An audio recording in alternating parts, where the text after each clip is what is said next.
নমস্কার। গঙ্গার আজকের পর্বের রিভিউ নিয়ে আমি তোমাদের সামনে চলে এসেছি। বাংলা সিরিয়াল সমাচারে তোমাদের সবাইকে অনেক অনেক স্বাগত জানিয়ে আজকের পর্বের রিভিউ শুরু করছি। তো দেখা যাচ্ছে যে গঙ্গা তার মাকে তো অর্জুন তার জেঠুর কথা মতো বাড়িতে নিয়ে এসেছে।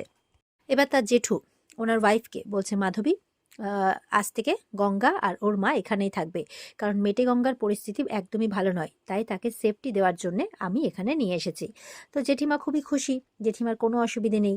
কিন্তু ওপর থেকে নেমে আসছিল রৌনকের মা। তো সে শুনেছে, শুনেই তো একদম তেড়ে এসেছে, না এটা কিছুতেই হতে পারে না। এতদিন ধরে তো আপনি অনেক জনকে অনেক রকম প্রোটেকশন দিয়েছেন, কই কখনো তো বাড়িতে নিয়ে আসেননি তার জন্য, তাহলে এর বেলা কেন আপনি ওকে এই বাড়িতে নিয়ে আসলেন, এইভাবে বলছে। আর অর্জুনকে বলছে, তুই এবার পুলিশের বর্দি পরে নিয়েছিস, বাহ খুব ভালো। তো মাঝখানের এই কটা দিনই নাটকটা না করলেই ভালো হতো। তবে যাই হোক, আমি এই কথা বলতে এখানে আসিনি। এবার তো সিন্ধুজার হাজবেন্ড মানে অর্জুনের বাবা বলছে, তুমি কি করছো, তোমার কি সেন্স একদম চলে গেছে, তুমি দাদার মুখের উপরে কথা বলছো? বলে, না আমার সেন্স একদমই যায়নি, আমার সেন্স একদম বেঁচে আছে।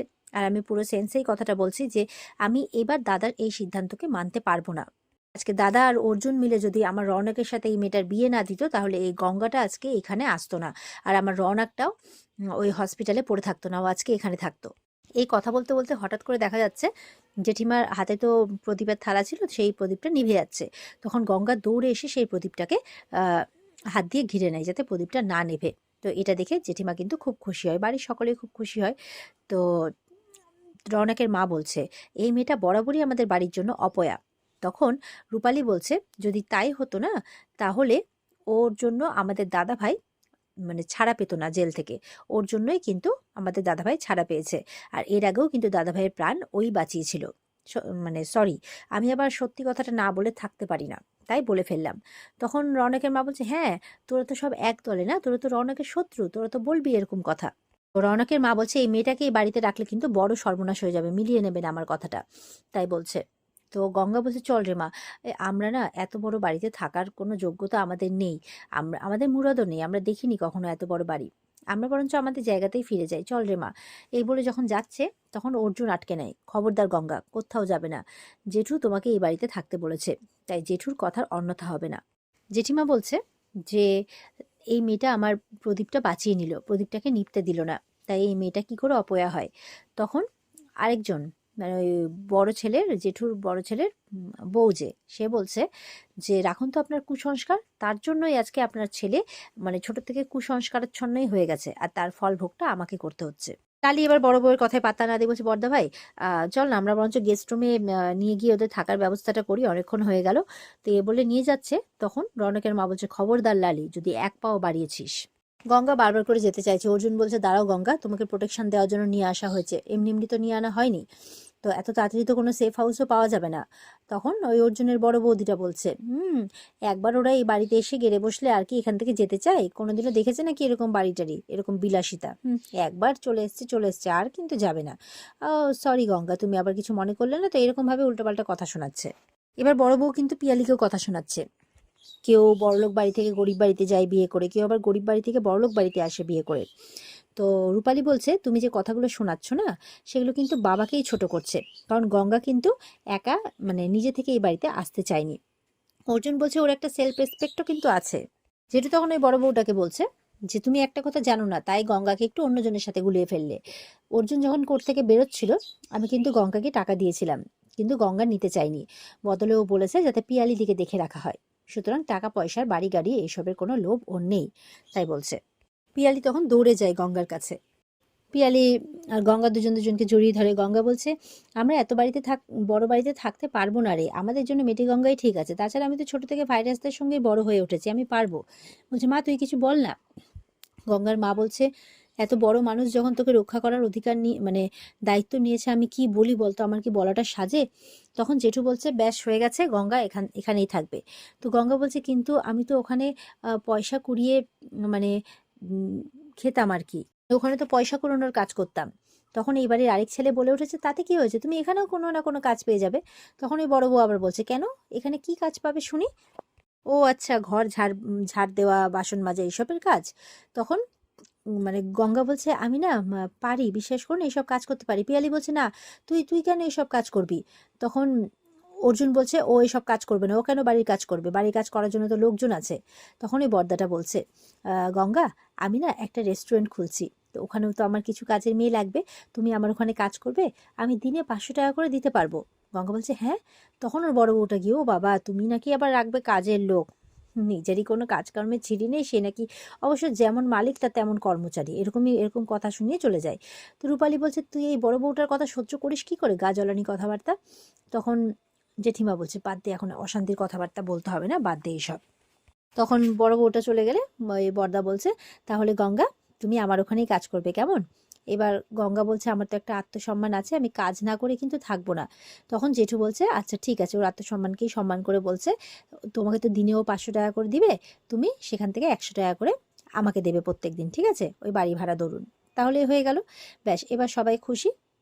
অর্জুনের বাবাও বলছে যে বাবা তুমি দায়িত্ব নিয়েছো, যেটা বিচার বিবেচনা করেই নিয়েছো, তাই তুমি যেটা বলছো সেটাই হবে, কারো কথা এখানে শোনা হবে না, মানে গঙ্গারা এখানেই থাকবে। তো এবার গঙ্গারা যখন এখানে থাকতে চাইছে না, এতটা অপমান সব কিছু বিচার বিবেচনা করে জেঠু বলছে তাহলে একটা কাজ করা হবে, এই বাড়িতে থাকতে তোমার হেসিটেট হচ্ছে গঙ্গা, আমি বুঝতে পারছি, তাহলে তুমি এক কাজ করবে, আমাদের যে আউট হাউস আছে সেখানে থাকবে।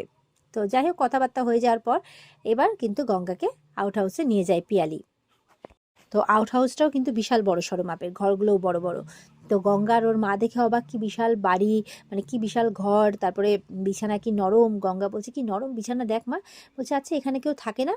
পিয়ালি বলছে ওরকমভাবে কেউ থাকে না, তবে বাইরে থেকে কোনো গেস্ট আসলে তারা এই ঘরেই থাকে, তাই বলছে। তো বলছে নে তো তাড়াতাড়ি জামা কাপড় ছেড়ে নে, আমি কিছু খাওয়ার ব্যবস্থা করছি। তখন গঙ্গার মা বলছে না না ছেড়ে দে, আমাদের জন্য কিছু ব্যবস্থা করতে হবে না, ছেড়ে দে। তো বলে কেন, তোমরা না খেয়ে থাকবে নাকি। বলছে যে গঙ্গা বলছে আরে আমরা জল খেয়ে কাটিয়ে নিব, কতদিন কাটিয়েছি, এটা কোনো বড় ব্যাপার না আমাদের কাছে। বলে না না সে কি করে হয়, ওই ওখানে মেটে গঙ্গায় থাকতে ওখানে তো গঙ্গেশ্বর বাবার প্রসাদ পেতে, এখানে তো সেটাও নেই, আমি কিছু খাওয়ার ব্যবস্থা করছি, তোমরা একটু জামা কাপড়গুলো ছেড়ে নাও। এই বলে যখন যাচ্ছে তখন দেখছি অর্জুন অলরেডি ওদের জন্য খাবার দাবার নিয়ে এসেছে। বলছে তোমাকে কোথাও যেতে হবে না, আমি খাবার নিয়ে এসেছি।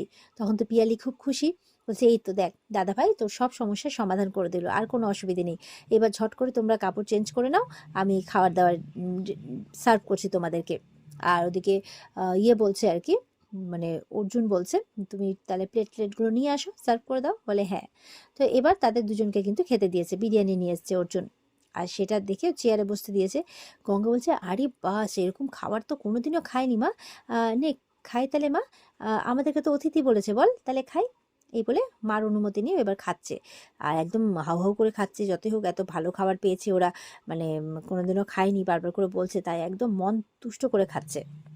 ওর জন্য দেখে বেশ ভালোই লাগছে, পিয়ালিরও ভালো লাগছে। এরপর হাত পা তুলে দিয়েছে চেয়ারের উপরে, কিন্তু ও শান্তি পাচ্ছে না খেয়ে, বলছে ধুর বাবা এইভাবে খাওয়া যায় নাকি। ও চলে গেছে মাটিতে বসে খেতে। তো বলছে যে মা এখানে এখানে নিচে বসে খাওয়ার মজাই আলাদা।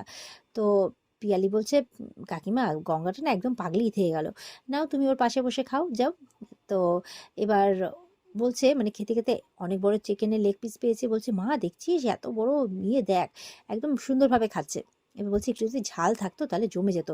ওর জন্য তো সেই চুনো মাছের ঝালের কথা মনে পড়ে গেছে আর হেঁচকি উঠছে।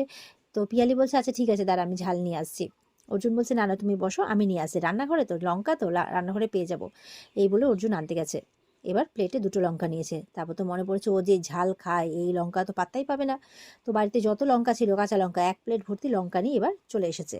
আর সেটা কিন্তু ওর মা দেখেছে, কি ব্যাপার লঙ্কা নিয়ে কোথায় যাচ্ছে, ওই হাঘরের মেয়েটার কাছে নাকি, মানে ওই গঙ্গাদের ওখানে নাকি, তাই বলছে। তো এবার অর্জুন গেছে, গিয়ে মাটিতেই বসেছে অর্জুন, আর লঙ্কাটা দিয়েছে প্লেটে করে। তো বলছে নাও। তো বলছে গঙ্গার মা বলছে মা তুমি নিচে কেন বসলে, বলে না না আমি ঠিক আছি। এবার তো গঙ্গা একদম গ্রাসে খাচ্ছে, আর ওর মাও খাচ্ছে, আর একদম মানে লঙ্কা একদম চিবিয়ে চিবিয়ে খাচ্ছে। পিয়ালিও খুব খুশি। তো অর্জুনকে এবার গঙ্গা দাম জিজ্ঞাসা করছে, বিরিয়ানিটার দাম কত, অনেক দাম নিয়েছে না। তো বলছে কেন, দাম জেনে কি হবে, তোমার ভালো লেগেছে পছন্দ হয়েছে তুমি সন্তুষ্ট হয়ে খাচ্ছ, এটাই হচ্ছে অনেক। আর অর্জুনের মা কিন্তু কর্নার থেকে দেখছে, বলছে ইস কিভাবে খাচ্ছে দেখো মেয়েটা, একদম হাঘরের মেয়ে, যেন মানে হাঘরের মতো খাচ্ছে, যেন কোনোদিনও খায়নি এরকম ভাবে। বলছে ইস কাদেরকে দেখতে হচ্ছে এই অর্জুন আর ওর জেঠুর জন্য, বাপরে। এই বলে চলে যায়। আর এই সব কিছু কিন্তু আড়াল থেকে আবার মেঘনা তো ফলো করছে, কারণ গঙ্গার উপরে ওর একটা বাজে নজর আছে।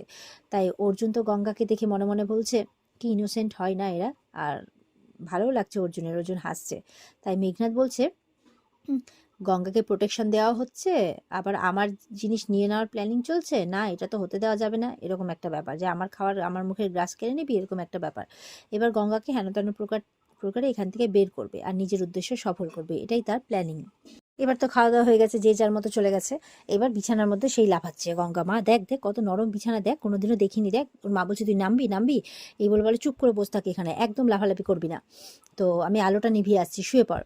বলে মা এরকম রাত তো কখনো দেখিনি, বল এর আগে ওই 5 স্টার হোটেল নাকি ওখানে, ওখানেও দেখেছিলাম জানিস তো, ওখানে নাকি এরকম হয়, মানে বলছে আর কি। তো বলছে ঠিক আছে অনেক কথা হয়েছে, নে এবার শুয়ে পড়, আমি লাইটটা বন্ধ করে আসছি। বলে হ্যাঁ মা, কতদিন পর, মানে এরকম রাত তো কোনোদিনও পাবো ভাবিনি। তো মনে হচ্ছে যেন ওই ওই মেটে গঙ্গার ভাইরাসগুলো আমাদের থেকে কত দূরে, কত শান্তি। এই বলে গঙ্গা শুয়ে পড়েছে, আর মেঘনাথ কিন্তু দেখতেই আছে, মানে আড়াল থেকে ওদেরকে। এরপর ওর মাও লাইট ফাইট নিবে এসে শুয়ে যায়, গঙ্গাও ঘুমিয়ে পড়েছে। আর ওদিকে জানলাটা খোলা আছে, ওই জানলা দিয়ে কিন্তু মেঘনাথ সমানে গঙ্গাকে দেখে যাচ্ছে, আর ভাবছে যে কোন ছুত নেয় ওকে বের করবে আর কি ওখান থেকে। তো একটা টাইম এমন হয়েছে যে গঙ্গা দেখে ফেলেছে, বলে কে কে ওখানে কে? মেঘনাথ লুকিয়ে পড়েছে। ওর মা উঠেছে, কি হয়েছে কি হয়েছে? বলে এখানে কেউ একজন ছিল মা, আর খারাপ নজরে দেখছিল। বলে তুই ঘুমের ঘরে বুঝে গেলি? বলে হ্যাঁ মা, আমি তো মেটে গঙ্গায় বড় হয়েছি ভাইরাসের মাঝখানে, তাই খারাপ নজরটা আমি বুঝি, বুঝতে পারলি? তখন বলছে জানলাটা লাগিয়ে দে লাগিয়ে দে, তখন মা মেয়ে মিলে জানলাটা লাগিয়ে দেয়। আর মেঘনাথ এবার ভেবেছে যে এক, মানে একটা মানুষ আছে যার কাছ থেকে খবর নিতে হবে এই গঙ্গার পুরো ব্যাপারটা, ওর ব্যাপারে তো কিছু জানে না, তাহলে ওকে কোন নিয়েতে বের করে আনবে বাড়ির বাইরে, এটাই আর কি প্ল্যানিং করছে। আর এখানেই কিন্তু আজকের পর্ব শেষ হয়ে যায়। তো এই ছিল আজকের পর্বের রিভিউ। ভালো লেগে থাকলে পর্বকে লাইক কমেন্ট করে জানাতে ভুলবে না, আর আমাদের সাথে জুড়তে চ্যানেলকে সাবস্ক্রাইব করতে ভুলবে না। দেখা হচ্ছে তোমাদের সাথে আগামীকালকে, সবাই খুব ভালো থাকবে। আজকের মতো পর্বের রিভিউ এই পর্যন্তই। বিস্তারিত দেখতে অবশ্যই স্টার জলসার পর্দায় চোখ রাখবে। টাটা।